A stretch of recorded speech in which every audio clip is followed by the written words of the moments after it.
Hello! Today I'm taking a brief look at the Tragedy of Macbeth, the latest production by A24 Films, and notably Joel Coen's first solo cinematic endeavour without the writer-director credit split with his brother Ethan. Now, I've anticipated this film for a number of reasons. Firstly, as a Shakespeare fan. Secondly, as a fan of A24 Films, who, despite being a production company, they seem to have a very distinct stamp on the generally aesthetically distinct films that they put out. And I've previously discussed The Lighthouse, which is among my favourites of theirs to date. And thirdly, because the Coen brothers are among my favourite filmmakers, and regardless of this being a solo project on the part of Joel Coen, I was very excited to see how he would interpret and introduce Shakespeare to the silver screen. Additionally, the cast helmed by Denzel Washington and Frances McDormand, and others such as Brendan Gleeson, for example, it was sure to pay off, as they each have an emotional range, and certainly in Washington's case, a sort of contained explosiveness that really lends well to the progressively unhinged and escalating mania of the Macbeth story and Macbeth's central characters. There's also an element of intrigue around an A-lister like Denzel Washington taking the lead on Shakespeare, which may appeal to a broader cinematic audience than may otherwise be the case. Much like Leonardo DiCaprio starring in Baz Luhrmann's 1996 Romeo and Juliet, and Michael Fassbender appearing in Justin Kurzel's 2015 rendition of Macbeth. Because there's no denying that Shakespeare isn't the most accessible media, or accessible text, and at the best of times, as much as it is a beautiful crafting of the English language, it's also muddlingly dense and archaic too. And so I appreciate a classically trained A-lister like Washington helming a project like this, firstly purely for the intrigue of their interpretation of the role, but also I think it helps prevent projects like this seeming too marginalised or academic in delivery, or, quote marks, indie film in a negative sense, particularly when it's got these sort of indie characteristics to it, such as being shot in monochrome. Now, jumping right in, my primary admiration of this film is how, despite the aforementioned starring roles, it doesn't seek to dress up or distract from the fact it's Shakespeare, and by that I mean adaptations of the work, particularly to cinema, are often done in such a way that the dialogue is secondary, or at least diluted down by the zing of cinematography, set design, and often modernised wording. Baz Luhrmann's Romeo and Juliet, for example, is set in a colour-saturated, Miami-esque metropolis with gunslinging delinquents, a chain-smoking Romeo, and frenetic jump cuts and action movie editing that maintain the pace of the movie, as much, if not more so, than the rapid-fire delivery of the sporadically modernised dialogue. Kurzel's Macbeth, on the other hand, takes its source material in the direction of a sprawling historical epic, with each frame looking like a fine oil painting and a treatment of set design and costume design that clearly endeavours towards some semblance of historical accuracy. Turning to Coen's Tragedy of Macbeth, we have a film that instead strips away cinematic flourish in favour of a minimalist production that favours sparse, intentionally inauthentic theatrical set design, comprised mainly of surreal geometric shapes. And indeed, even the distraction of colour is removed, as the film plays out in an atmospheric monochrome, and ultimately it is the rudiments of photography, such as lighting and composition, and of course the subjects themselves, the actors, that is really the aesthetic focus of this movie. And what this does, unlike many other adaptations, is elevate the language. It elevates the Shakespeare, the delivery of the words and the emotion behind the words and the psychology of the characters to the forefront of the production. And indeed, upon leaving the cinema last week and talking to my friend about this film, he mentioned how it was almost like watching a play, live in the theatre, which I agree with. And I think a lot of the dialoguing which takes place with relatively little camera motion and sparse cutting, not to mention the sparse prop work as well, it was done in part perhaps to mimic the stage work and that experience of the theatre, which again the primary focus is the interactions between the live actors.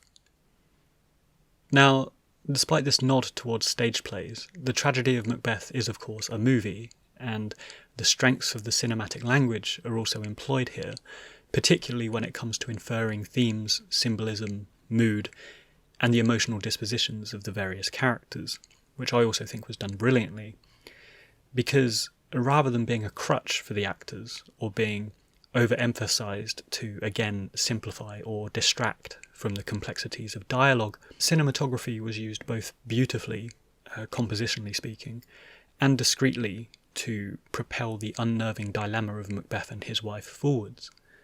For example, the famous dagger soliloquy, in which Macbeth fantasizes of a blood-soaked dagger dripping in the air before him, is a pivotal moment of the play, marking his irreversible turning point into murderous deceit, guilt, and later madness.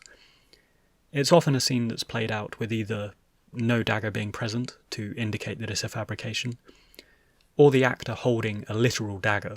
But in Coen's rendition, we have the uneasy mysticism and symbolism of Denzel Washington walking down a narrow corridor towards a distant door. The object shimmering in the distance could easily be a floating dagger. It could be something else entirely, as Macbeth utters these words and we inch closer to the doorway with nothing but the thudding metronome of his boots on the floor. And eventually we get close, the camera work zooms and we get close enough and the knife resolves to be a kind of angled door handle, which Macbeth opens and walks through. So this is an excellent scene because it hovers somewhere between the real and the mystical. It's a reflection of Macbeth's state of mind, and I think it's typical of an A24 film production because it ensures that the extent of the unnerving horror remains purely psychological. The same can be said for Lady Macbeth's own monologue, when in the throes of guilty sleep she's trying to scrub spots of blood from her hands. Now in something like this there's plenty of scope for graphic psychological horror here, or ways that the film could have doubled up on the other kind of violent scenes, such as the murders of the king and Banquo and so on. But instead what it does is it contains the horror. It allows the intensity of the words and the calibre of the acting to really drive the message forwards, rather than doing anything that's overly cinematic and overly visual.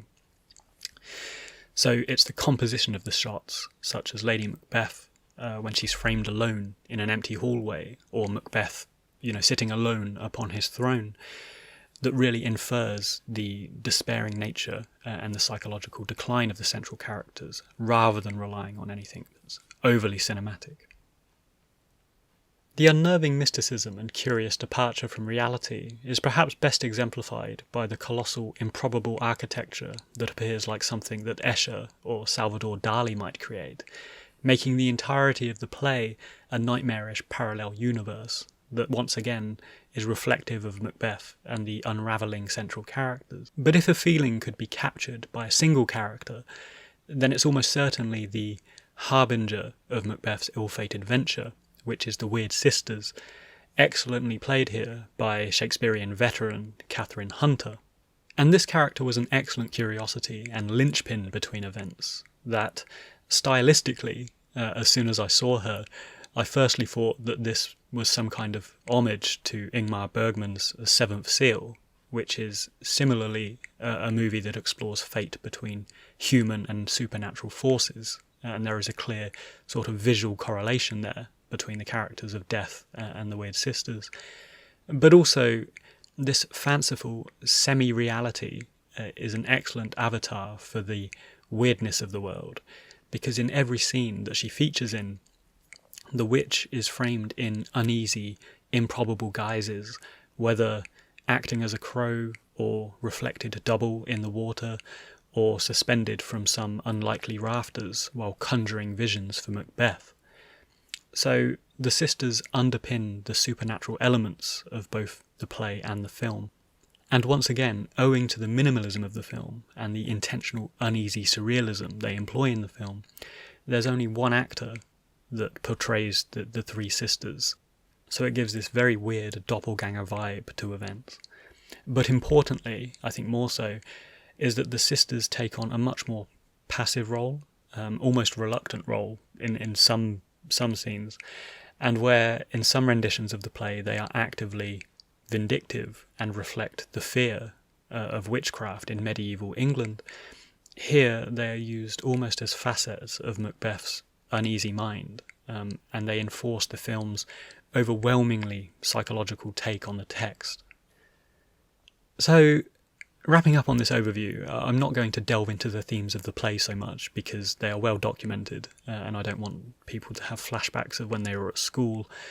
But finally, I just want to comment on the costume, the set design, and the use of black and white, and how these elements combine to add a distinct stylization to this specific interpretation of Shakespeare.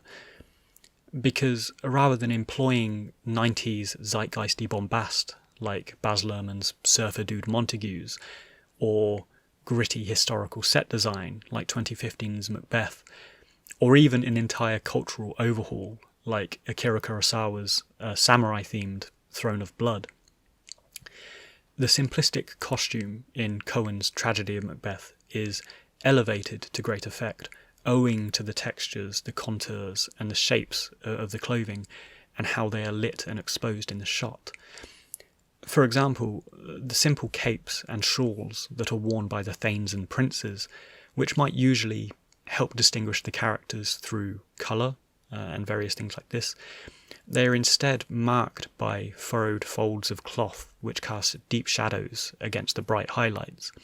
Washington's Macbeth is clad almost exclusively in a knotted cuirass, knotted leather, and a quilted doublet. And this simple attire is emphasised brilliantly just in the way that they light them and produce this high contrast in the monochrome film. Likewise, the strange geometry of the maze-like castle is captured brilliantly in the considered compositions, with walls and pillars and staircases drawing the eye into the subject. But again, it's augmented by the lighting design, the deep contrasts, the relationship between light and shadow that's used here. And on this note, the character of Ross, played by another Shakespearean actor, Alex Hassel, was among my favourites to feature in this film. Not for the character himself, who is a bit of a duplicitous schemer, but more so for the scenes that he's featured in. It's just purely the way he's lit and how this particular actor's eyes and face look when they are thrown into the relief of the monochrome. And for example, an important scene is where he's hunting Banquo's son, Fleance, through a ruined stone house and out into some long grass. And this scene that takes place in the dead of night just looks fantastic cinematically speaking, because the combination of the camera angles, the studio lighting, and the flickering torch that he's holding while he's searching for the boy, it just creates a very intense atmospheric movie experience. And you could take a single frame of that and hang it on a wall. It's so well executed. So there we have it, my short thoughts on Joel Coen's Tragedy of Macbeth, a faithful, surreal, and mercifully abridged rendition of one of the Bard's most famous plays. And it does several admirable things in how it interprets the text and promotes the text, particularly in humanising Macbeth, and also specifically Lady Macbeth, who is often demonised and presented as a much more villainous character in the play. But instead, the movie deals deeply in character psychologies, the quiet fury and the torturous guilt that hounds them.